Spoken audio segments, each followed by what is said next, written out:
Everybody, and welcome to Geopolitical Trends. So good to be with you as always. I'm so excited about the show today because I am going to be talking to you about the closure of the Arab League summit that was just concluded yesterday. As I promised you, I will do so. And I'm using you might notice the visual here, the camera that is. I just uploaded some new software of sort, and it seems to be working very good. So anyway, let me first of all, like I always do, I want to extend my sincere thanks to the channel's members, supporters, and all subscribers, all of you for that matter. But I'd like to give a shout out to Steph Lynn, who became now a new member. I'm going to show it right here, guys, for you to see. So thank you so much, Steph, for your support. It's really appreciated, and it means a lot to me. So and for you, if this is your first time on this channel here, please make sure to subscribe so you can support that channel that way if you like it. So what I'm going to be talking about today. So today is the Arab League summit, and how what I'm going to be focusing on after I detail a few things and the history of the Arab League and the Middle East for that matter, is also how it is related to President Putin and President comedian Zelensky. Yeah, the Arab League summit has something to do with those two. So then the question that we need to ask ourselves is, does it matter? The Arab League summit as a whole, does it matter? And the second question we need to ask ourselves is, which direction is this is going to be taken? Is it a new direction geopolitically and economically? And most of the analyses and research and indicate that it is the case. And I will detail a few things to you about this. And the last thing, of course, as always, is the timing of it. It's very, very important for you to know. So let's do our tour around the world so you can at least know what's going on. And by the way, hello, Athen Wu. Good to see you as well. And I'm assuming you guys can hear me. No issues there with the sound. So let me share some highlights for what's going on as well. Here's the first one here. And by the way, no, not this one. This is what we're going to be talking about today. So that's just for those who missed the few first seconds. That is, it has to do with the Arab League summit, the 33rd summit of the Arab League that was just concluded in Jeddah in Saudi Arabia. So now for a tour around the world, I'm going to only focus today on two because I didn't have a lot of time to research. Usually, just to let you guys know, when I do a live stream, usually back home, that's why I do it a week ahead, because I have to research a few things to make sure and check on the information. So I didn't have enough time between yesterday and today. So this might be a little bit short, different, and we shall see. It won't matter. The content is what matters, the quality of the content. So here's the first one I'm going to share with you, is this image here. And this one has to do with Bakhmut. And I did a video on it on the channel. For those who have not seen it, check it out. So the Russian army confirms its full control of Bakhmut and the end of its longest battle. Yeah. Western media is going to be reporting it differently. As a matter of fact, I saw one just before I got on the air here. I saw one that says that Ukraine now was able to take control of a small section of Bakhmut. I don't know how much faith or trust I will put in that statement. So the second one I will share with you, it has to do with this individual here. This is the UK Prime Minister, Sunak, Rishi Sunak. So, well, I laugh, not I laugh out of sort of making fun of the guy. No, you don't do that. You don't make fun of other people. I laugh out of stupidity and lack of depth in understanding. And why? Because listen to this, guys. Here is what Rishi Sunak said. He said that China, and I quote here, China posed the biggest challenge to the world's security and prosperity. Yeah, that's what he said. I mean, would you believe something like this? To me, if I am to challenge him on this, all I say to him is, how about if you consider NATO as a threat to the global security? That's, to me, is common sense. So I found it very, very sort of really lacking depth as far as his statement. It is my belief that he's been pushed by the party members, and of course, after the G7 that just concluded in Hiroshima, you can just see. Actually, I had a chance to read the final statements, and all it is geared towards China, and of course, they want to woo India out to their camp. So that's where the difference is. Now, today on the health section, I'm going to skip it because I did not do an in-depth research about what I wanted to share with you. So I don't want just put whatever quickly here. I don't cut corners. So I decided not to do it this time, and we'll do it in the next live stream when we do that one. So before I'll delve deeper, I need to state something about a map that I posted yesterday, and I think I saved it. This one right here. Did you guys see this word, Arabian Gulf? I know it has been, and I left it as is because, first of all, this map is slightly older. And second, that word, Arab and Persian Gulf, is used interchangeably in the literature. It is no different than what happened with Indian Ocean or Pacific Ocean. I've seen them both. I used both. That depends again. So, of course, in this case of the Persian Gulf or Arabian Gulf, you have to understand the history of who was living in that part of the world. So, and I am glad and thank you to those members of the community who pointed that to me. So it's not it was done intentionally per se, but it wasn't. So I just wanted to clarify that one for you to know that it's interchangeable. It's used interchangeably. So, all right, let me check one thing here quickly because I always like to make sure everything is working accordingly. Then we're gonna. Oh, Jane Smith from New Mexico. Good to have you here. So, Coach Choi Hoi, hello from Malaysia. Good to have you as always. So let's jump into our talk here. So, as I said, the Arab League summit just concluded in Jeddah yesterday, as a matter of fact. So there was the 31st, and all this is good and all that, but that's not where we're going to focus on. What we're going to focus on is as far as the message it is sending. And here is what's interesting. And again, like I always tell you guys, I always like to read the final communique or the final statements for the summit.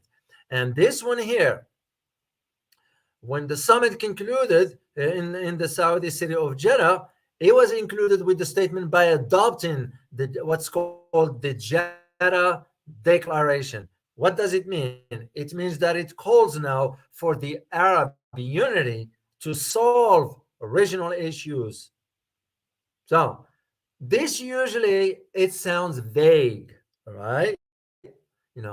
But in it, there is a message there that this summit here wants to ensure that Syria gets back on track because now it's been readmitted after being kicked out in 2011 by the Arab League. So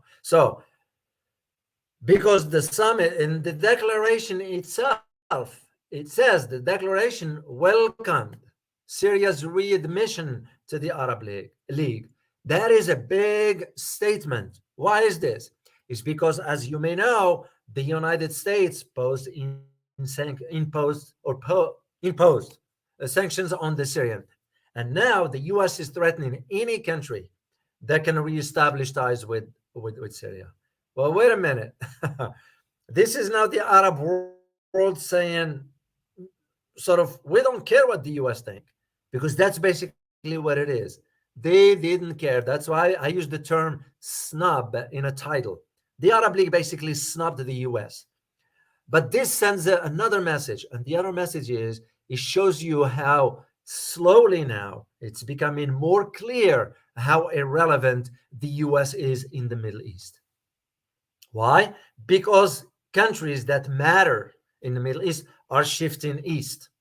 That is the reason for it. You know, and the statement continues by vowing to intensify the pan-Arab effort to help Syria sort of tackle the crisis it's going through. So that is what important about this. Now, there is another statement in the final declaration, and the declaration also rejected. That's a strong word, usually in the diplomatic jargon. It's a strong word. Rejected foreign interference in the domestic affairs of Arab countries and categorically reject all support for the formation of armed groups and militia outside the scope of state institution. End of quote. What do you guys think the message is? If you can type in the answer in the chat box, if you feel like it so. Because there is a message there. So, but before I move forward here, I need to share with you briefly the history of the Middle East. Then I'll share with you briefly the history of the Arab League, because it will make more sense to you. Like I said yesterday, and I'm not going to repeat myself here. So the Middle East was once home to a great civilizations. Because if you read the history of the Middle East, you will know, that's made groundbreaking advances in astronomy, okay, mathematics and philosophy and art and other subjects. So, and all this goes way back, you go back to, for example, the 12th century. So the 12th century, the Muslim empires controlled a territory spanning from, and I'm going to show you the map, how far it was spanned. From, I believe, what is the map? Is right here. It was spanning from modern-day Iran all the way to Spain. That's how far back it goes.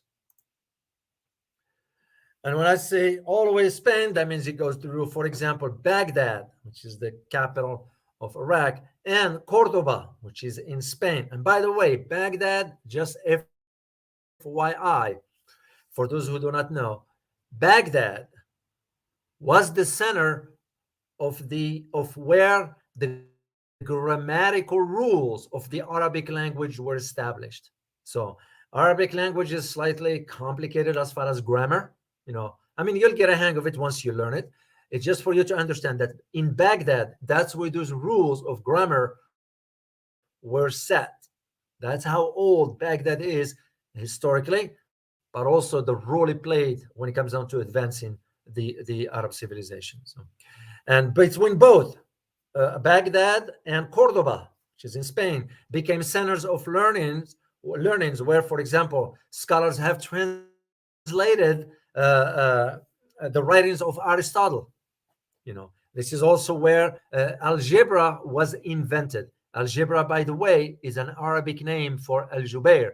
Al-Jubair, he's the one who created algebra that we study today in modern world. So, fast forward to one more century after the 12th, the 13th century, an ethnically Turkish tribe began a campaign of conquest that gave rise to the Ottoman Empire.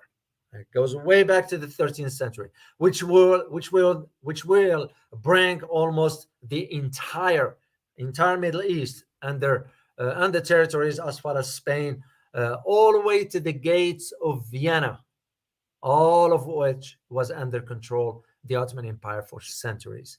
Of course, the modern Middle Eastern today, the borders that they are, began to take shape in the early 20th century. Like I said yesterday, when France, Russia, and the UK carve out the whole region. So that is one thing. Now, you need to understand the historical part of the Arab League, how it's all started, and what is it?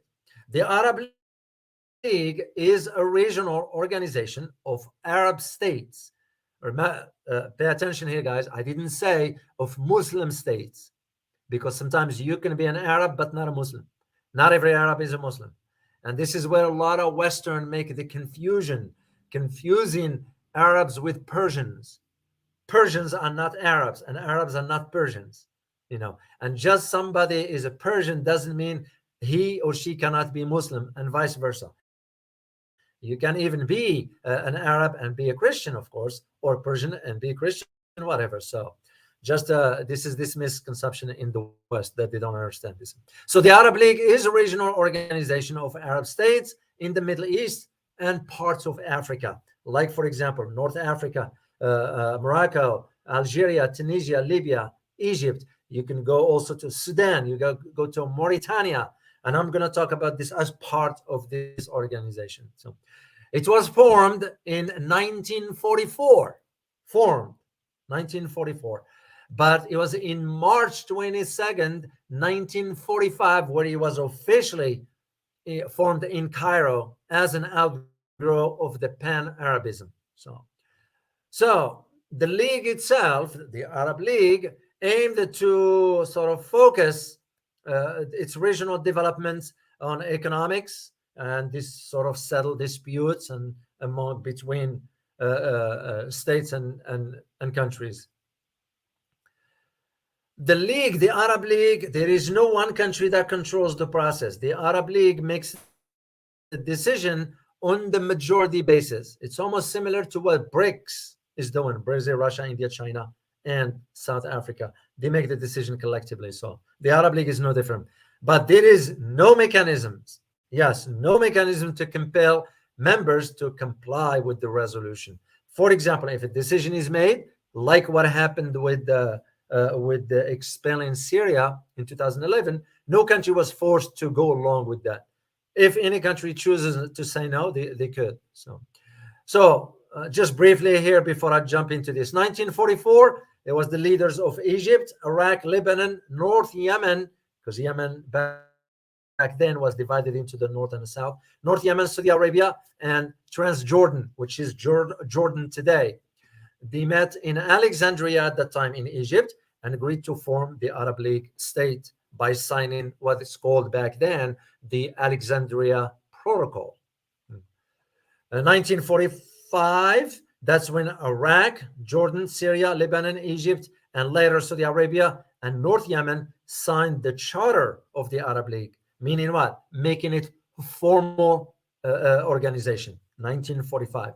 1950 saw the signing of the Declaration of Joint Defense and Economic Cooperation Treaty. Believe it or not, they do have a joint defense.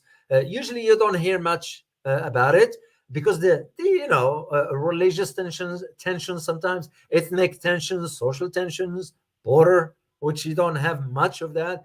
But they do have a joint defense, not the same level as, for example, NATO, but there is one that exists.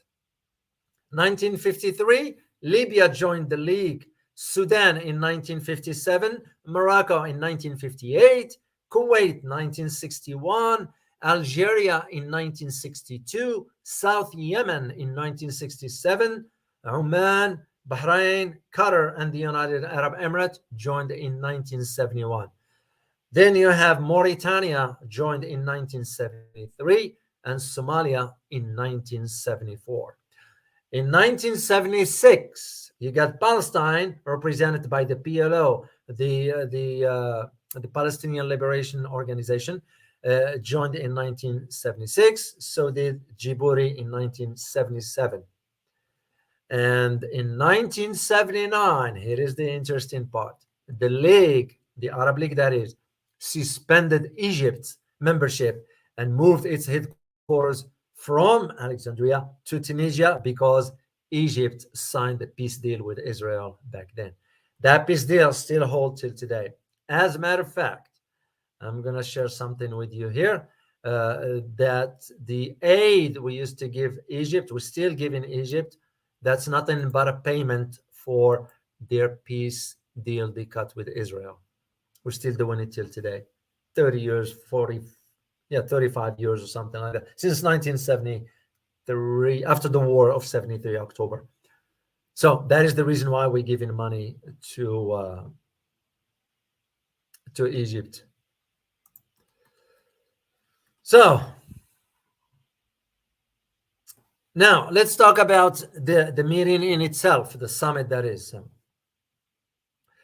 Here is two things that I want you to understand. Like I put in the question, you can ask yourself, why the heck President Putin is addressing the Arab League, and why the President comedian Zelensky was in Saudi Arabia. He was invited. Yeah, that's interesting.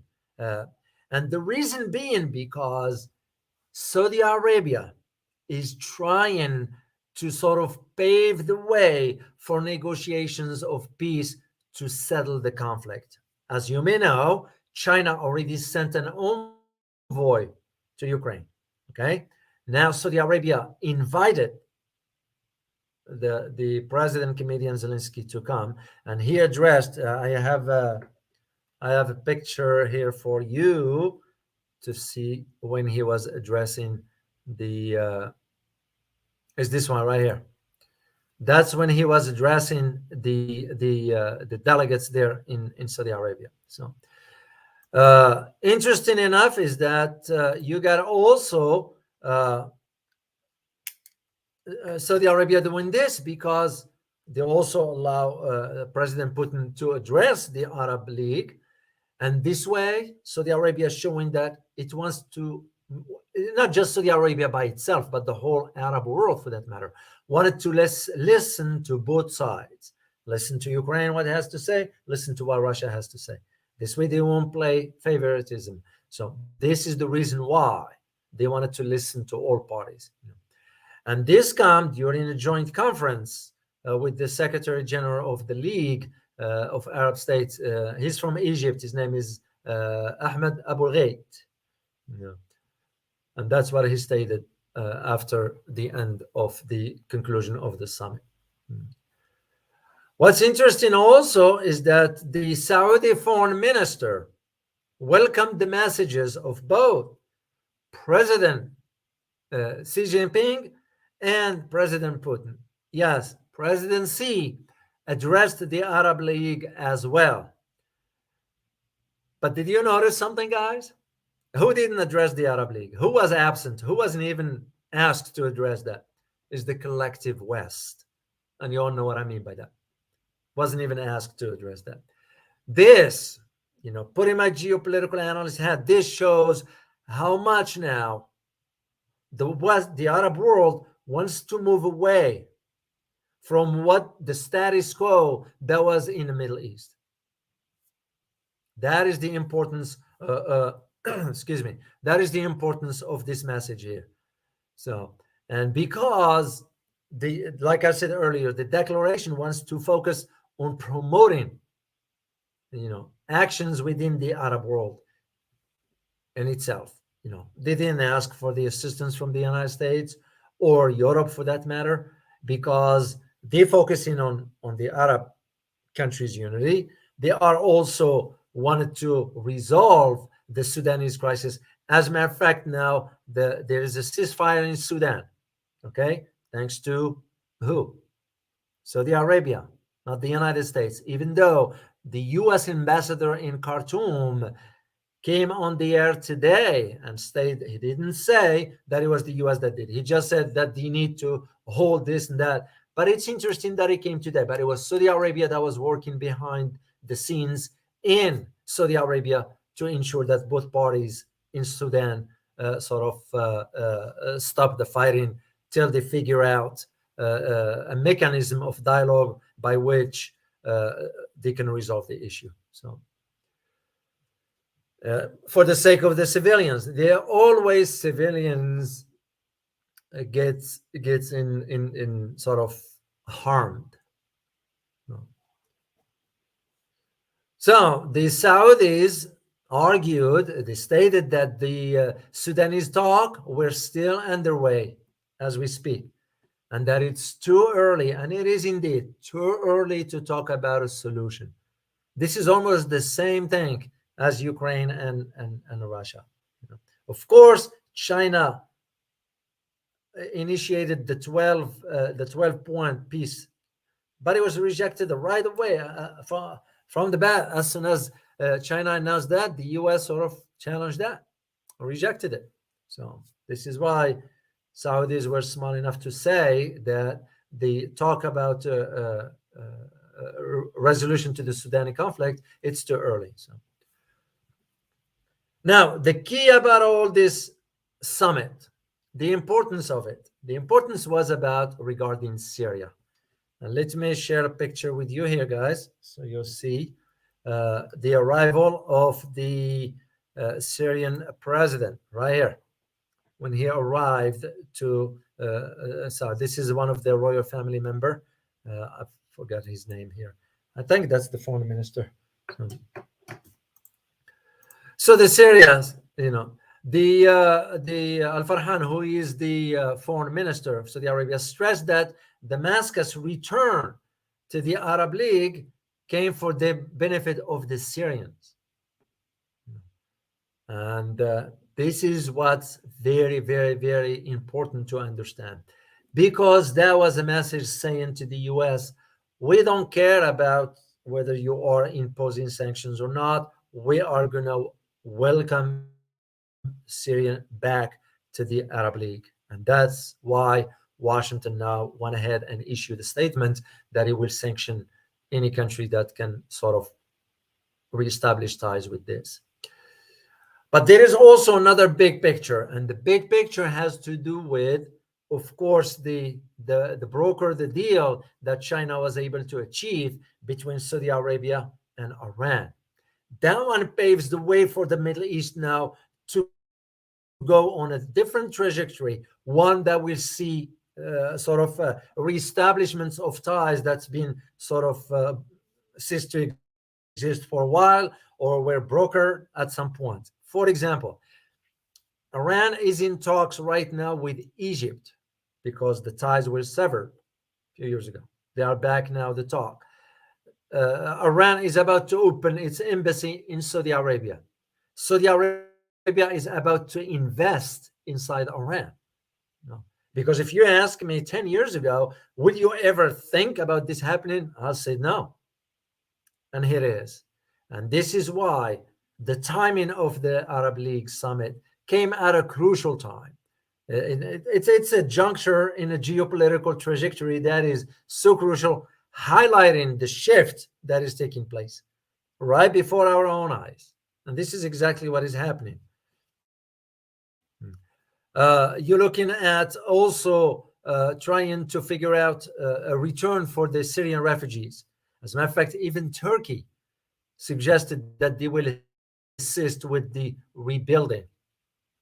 Yeah, that's how important that is. And because when you think about the Middle East as a whole, what does the Middle East have? You all know. Massive natural resources. So, and you think about the idea of countries, some countries in the Middle East joining, for example, BRICS, like Saudi Arabia, like Iran, like Iraq, maybe. So, and bringing with them their oil production.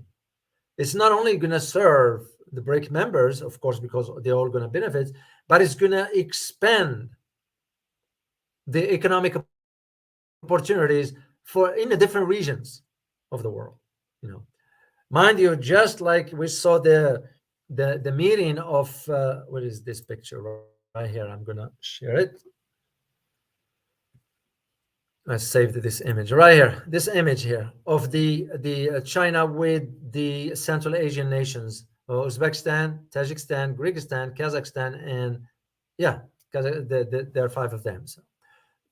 So when you think about the economic opportunities, now you add to that the idea of Iran and Russia building the railway, which I talked about yesterday. You can just see the Middle East is realizing that era of the dominance of the United States is gone. And this is nothing new, at least for one who's been watching the trajectory of geopolitics for the last 20 plus years or 25 plus years or so. The last 10 years, as a matter of fact, since the invasion of Iraq, it became clear to me that we are on a declining slope. I argued personally against the invasion because I highlighted the historical aspects of that part of the world. And explaining that in a writing when I submitted my writing, that it will not be a smart idea to do, because if we get in, we are not going to get out till about 15, 20 years. And I was told that no, it's going to be a quick in, we just liberate Baghdad and get out. And I said, yeah, ain't gonna happen. And that's exactly what ended up. Why? It's because the historical aspects of that part of the world. If you look at the tensions that existed between Sunnis and Shiites, for example, it's nothing new. That goes over almost 1,000 years plus. How can we ignore the historical aspect and assume that things are different today? Yeah, they are different, but still, the past shapes the present and will influence the future. Because now, when you look at Iraq, I don't know if it's going to go back to whatever it was. Like I mentioned earlier, Baghdad used to be the center. Yes, the center of where the grammatical rules of the Arabic language were established.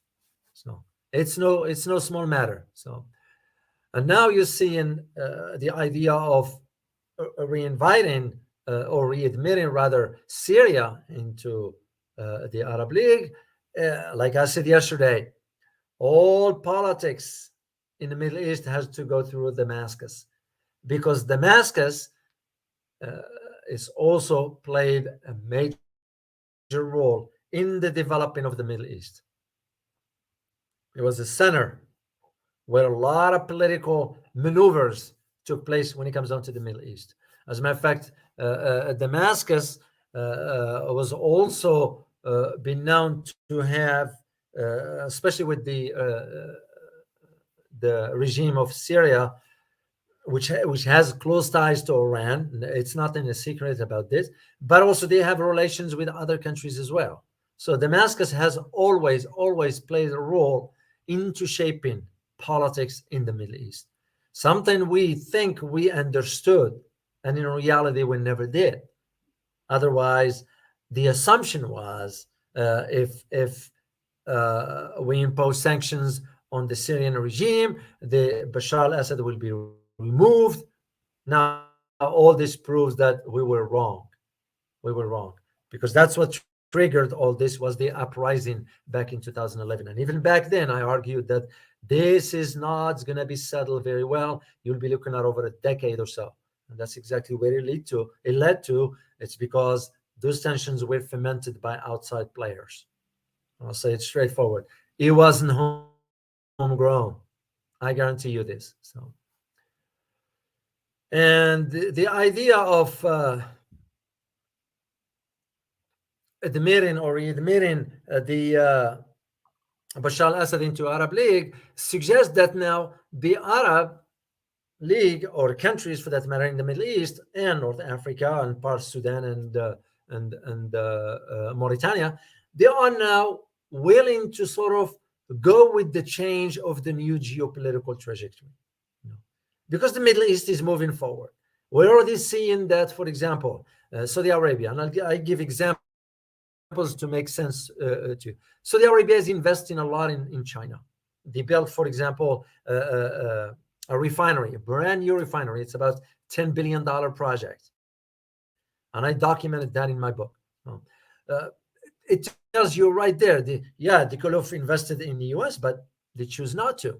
They want, because they are seeing where the trends are headed. The shift of the wealth from the West to the East is moving towards that part of the world, led by China. Now you have United Arab Emirates, you have Qatar, which has signed a deal of 25 years with China. All this suggests Iran, of course, is having a deal with China, a 25-year agreement as well for $400 billion. So all this is an indication of where things are headed. And the Middle East kind of reached the point now of where the U.S. influence, it's not felt anymore.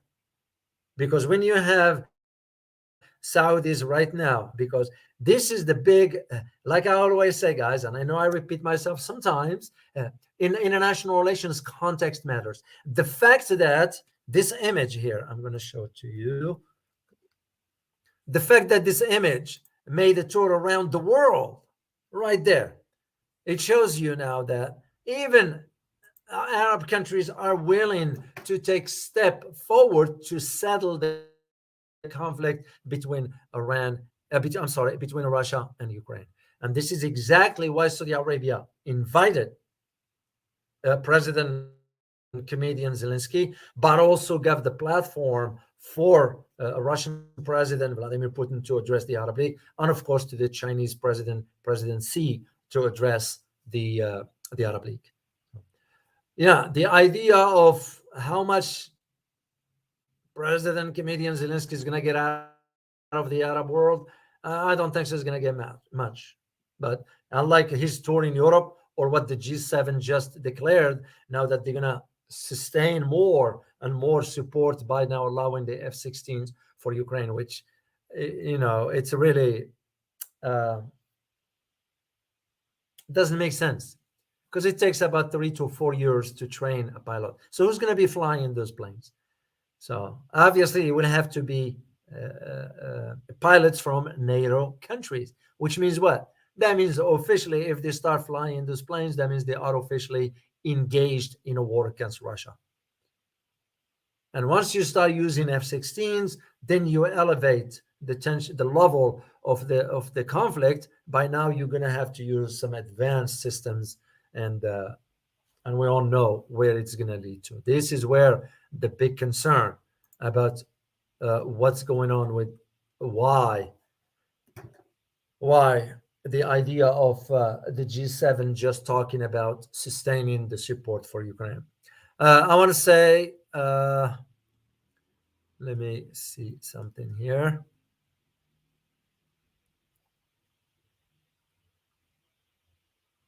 Okay, so that's the idea of that's one. So, and also the other aspect of it has to do again, international relations context matter. The fact that the two leaders, of the leader of Russia and leader of China, addressed the Arab League, but not the United States or Germany or France.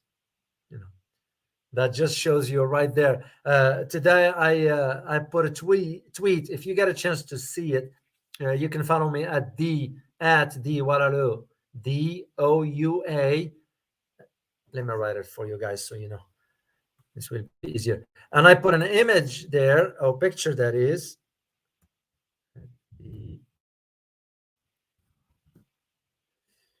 right there, so you guys can see it. An image of President of France, Macron, talking on the sidelines of G7 to Biden and pointing to his head.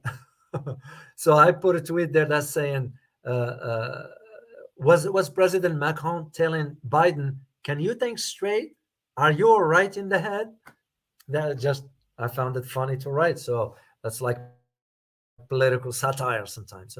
So the idea of, on a serious note here, the idea of the West wasn't even invited to address the Arab, knowingly, and also we know how much oil the West gets from Saudi Arabia and some other countries in the Arab League.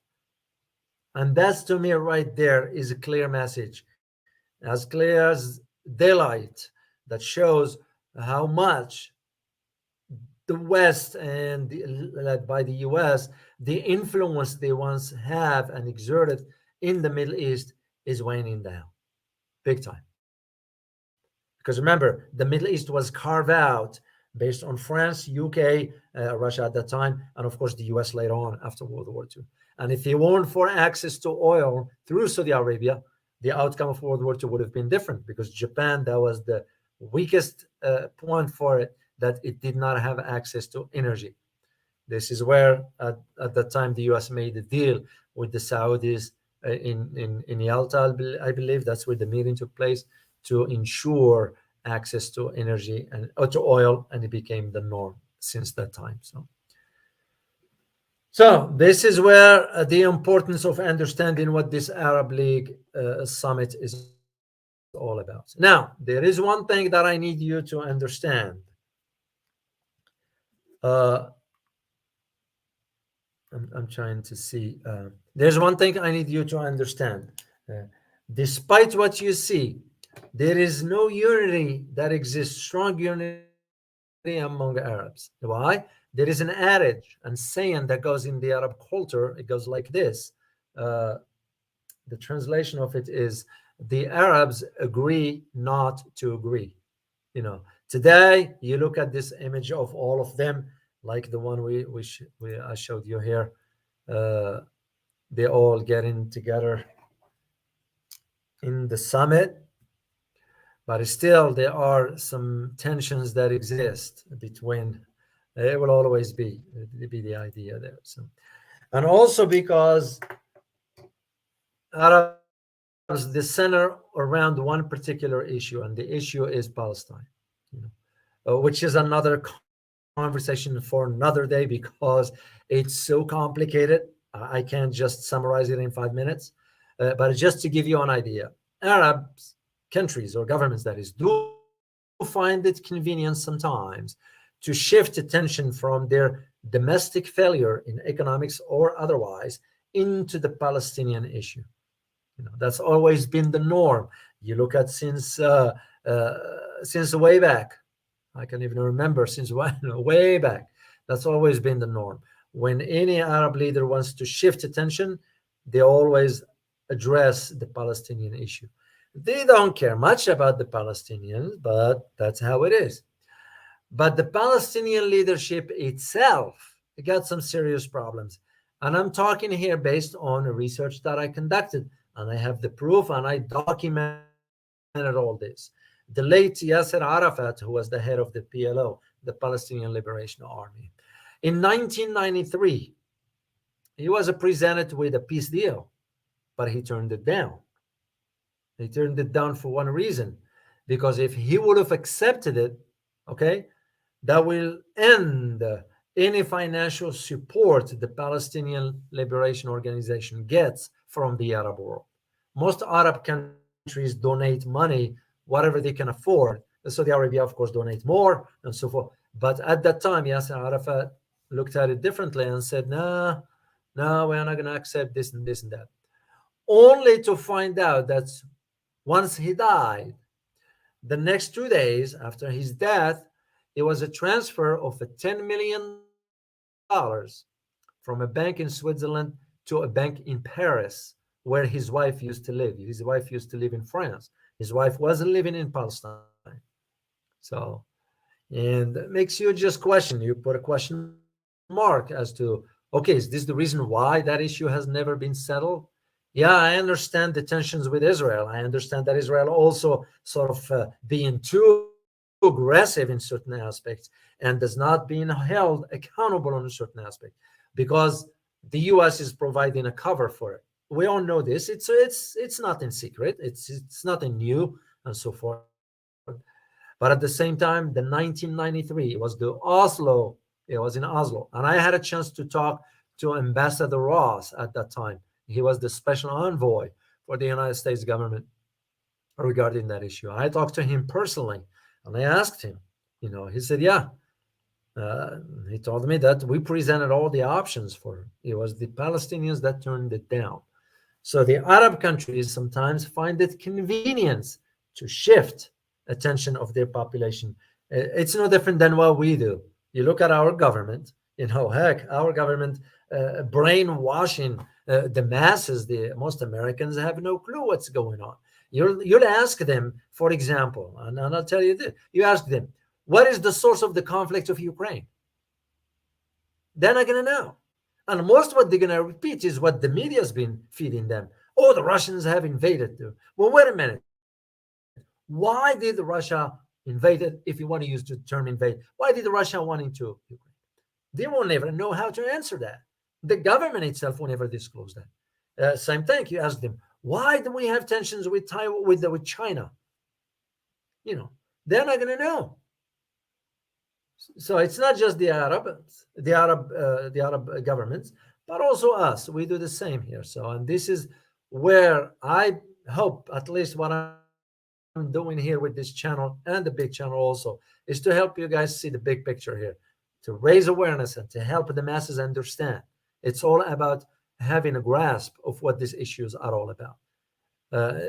Of course, I always see those silly and stupid comments, but it's okay.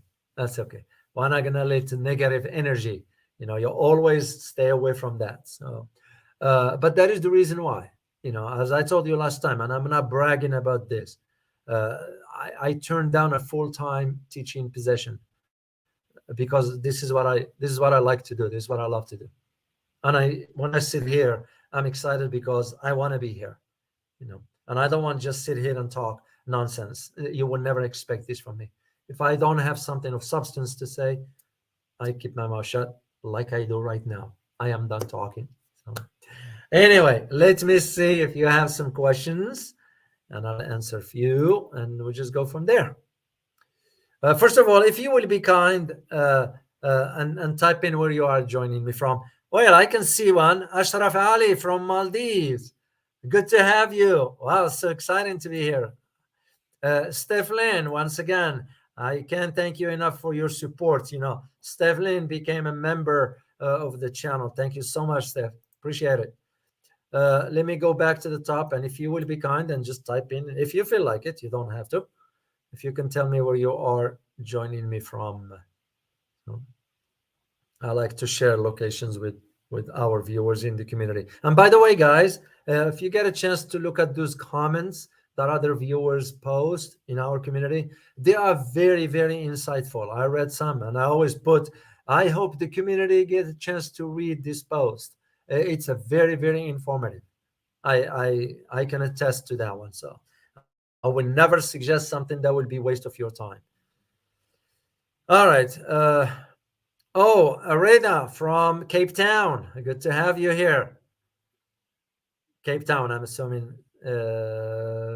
Cape Town, South Africa, right? Cape Town or yeah, right here, Cape Town. Good to have you. Let's see here. Let me see if I see someone else.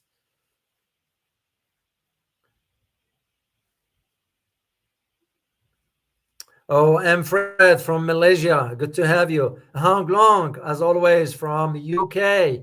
Good to have you here. Let me answer this question for Athene Wu. Why not? Question: Bakhmut has finally fallen into Russian hand. What do you think will happen next?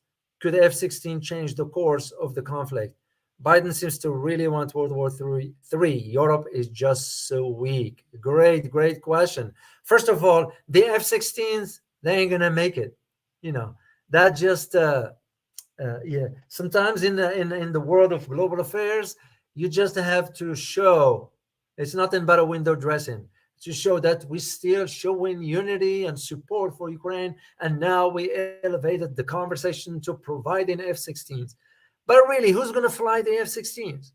Ukraine doesn't have this pilot for them. Ukraine has the pilots for the MiG to a degree, the old models anyway. That means either Polish fighter pilots will have to go, or Danish for that matter, or some other country. Bulgaria is not going to send its. As a matter of fact, Ukraine, believe it or not, Ukraine was thinking about blowing up a pipeline in Hungary, because in Hungary the pipeline gets Russian oil. That's how stupid Ukraine can get. They want to target a NATO country. That's how much they want to do. So when you hear or read that the West is going to send F-16, it's going to take time. Because remember, 3 to 4 years to train those. That means what? That means that West is, or the US, that is thinking in terms of dragging this for another 3 or 4 years. That's the way I see it. But Biden doesn't know. Biden, not making fun of the man, whatever. I care less for the man because he's the president, but so what? But mentally, he's not all together. So some of us, when we get older, we might experience dementia. We might experience Alzheimer's or whatever. So, but he's not. So it's not President Biden that's making decisions. It's behind the scenes. He just a moving object. They tell him move this way, he will move that way. That's about it. So that's the way I see it.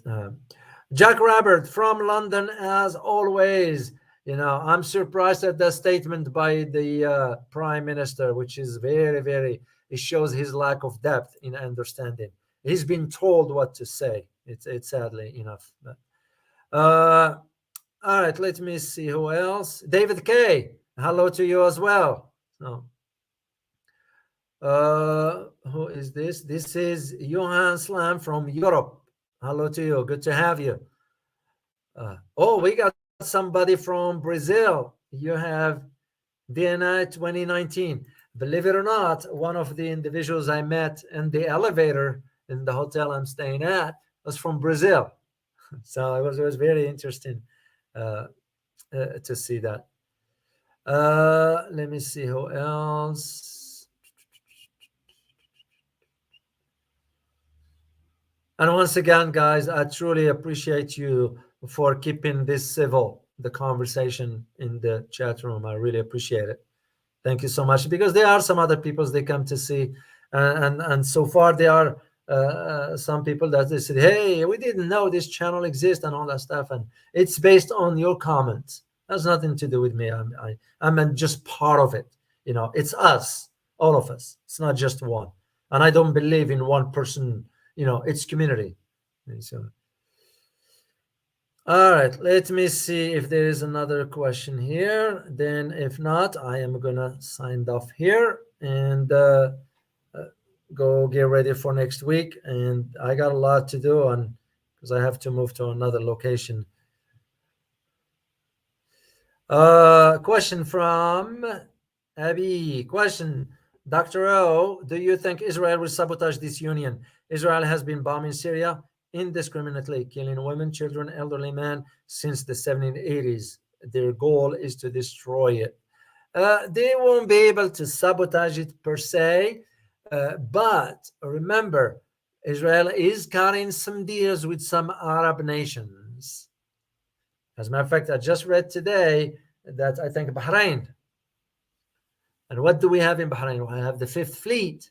Bahrain is considering negotiations with the Israeli Foreign Ministry about establishing relations.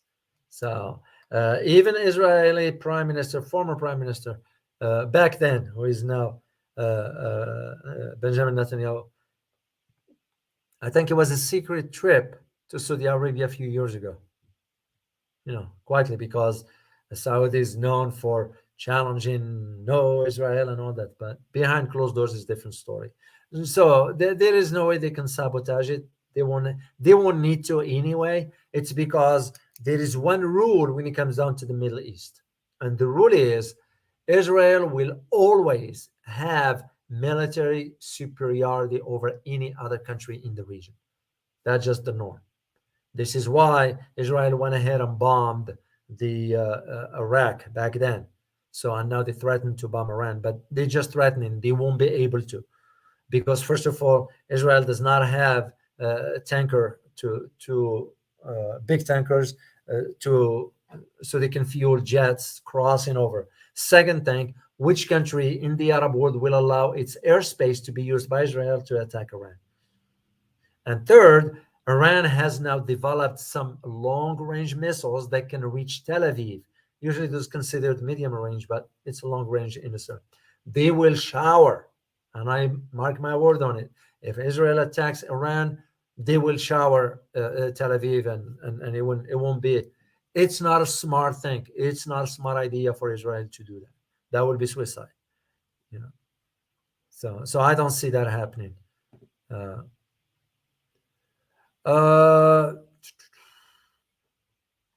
Okay, David K. You wrote, Dr. Ralo, I suppose that any U.S. NATO pilot who fly F-16 in Ukraine will not be in their U.S. uniform, but will formally resign from their home country militaries and become contractors. There is that possibility too, but there is also another option. And the other option is they will go on a suicide mission. So that's basically what it will be. So, the way I see it, it's not a smart move, because that will formally declare the West is in a war with Russia and US, whatever country is going to go. And if it is a member of NATO, of course, that means NATO is in, which we already know, it's a proxy war. It just, I don't know why the West is denying that one. So I don't quite understand it.